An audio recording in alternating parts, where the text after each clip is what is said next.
आज या ठिकाणी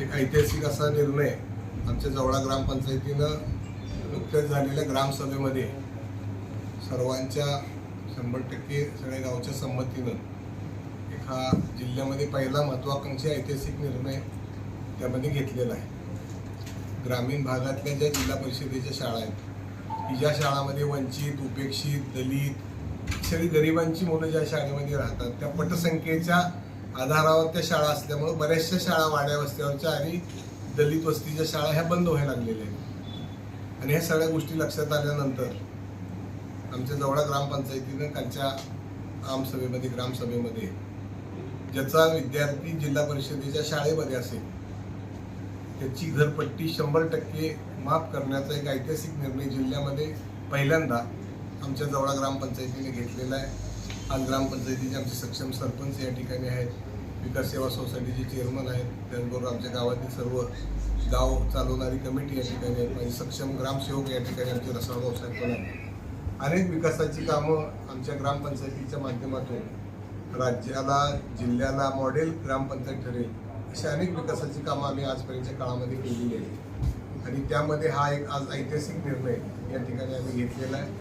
आणि मला निश्चितपणानं खात्री आहे की या निर्णयाचं आज या ठिकाणी आम्ही जाहीर करत असताना सांगोला तालुक्याच्याही सगळ्या ग्रामपंचायतीनं आमच्या या निर्णयाचा आदर्श निर्णयाचा किंवा चांगल्या निर्णयाचा अनुकरण करावा आणि सांगोला तालुक्यातल्या ग्रामपंचायतीनं अशी भविष्यातले येणाऱ्या आमसभेमध्ये निर्णय घेऊन त्या गोरगरिबांचा विद्यार्थी शिकणाऱ्या जिल्हा परिषदेच्या ज्या शाळा आहेत त्या अशाच जिवंत राहिले पाहिजेत। कारण या जिल्हा परिषदेच्या शाळेच्या माध्यमातून अनेक समाजसेवक जे घडले, डॉक्टर बाबासाहेब आंबेडकर असतील, महात्मा ज्योतिबा फुले असतील, ही सगळी जी मंडळी आहेत मोठी सगळी नावं घेण्यासारखी आहेत, सगळी जिल्हा परिषदेच्या शाळेत शिकूनच मोठी होती।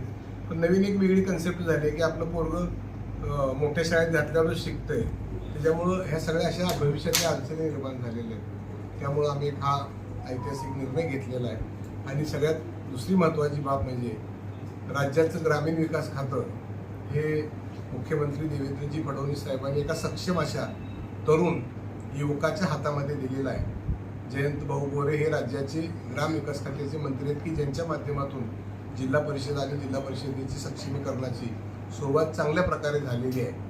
राज्यामध्ये आर पाटलांनी ग्रामविकास खातं जे आपलं थोडंसं ह्याच्यावर होतं ते अग्रेसर केलं। ग्रामविकास खात्याला अनेक महत्त्वाचे धाडसी निर्णय आर पाटलांच्या काळामध्ये झाले आणि त्याच्यानंतर पुन्हा एक सक्षम नेतृत्व राज्य सरकारनं आदरणीय मुख्यमंत्री देवेंद्र फडणवीस साहेब, आदरणीय अजितदादा, आदरणीय शिंदे साहेब यांनी एक चांगलं नेतृत्व ग्रामविकास खात्याला दिलेलं आहे आणि त्याच्या माध्यमातून सुद्धा ते सगळे निर्णय चांगल्या पद्धतीने घेत आहेत। त्यांनाही सपोर्ट म्हणून आमच्या ग्रामपंचायतीने हा निर्णय घेतलेला आहे। असा हा ऐतिहासिक निर्णय आहे आणि आमच्या तालुक्याने त्याचं अनुकरण करावं आणि संबंध सोलापूर जिल्ह्याने करावं अशी माझी या सगळ्या मंडळींना आपल्या प्रसारमाध्यमाच्या ह्याच्यातून मी त्यांना विनंती करत आहे। विकास कामं होत आहेत, त्यांनी अनेक दीनदलित, वंचित, बहुजन या समाजाचे हिताचे निर्णय घेतलेले आहेत आणि कालच आमची जी ग्रामसभा झाली त्या ग्रामसभेमध्ये सर्व ग्रामस्थांना एक ऐतिहासिक वाटेल असा आम्ही हा निर्णय घेतला की शैक्षणिक वर्ष 25-26 या वर्षामध्ये इयत्ता पहिलीमध्ये ज्या पालकांची मुलं दाखल होती अशा पालकांनी त्या शाळेच्या मुख्याध्यापकांचं पत्र आमच्याकडे घेऊन यावं, तर त्यांची आम्ही पूर्णपणे घरपट्टी माफ करणार आहोत असा हा ऐतिहासिक निर्णय आम्ही घेतलेला आहे।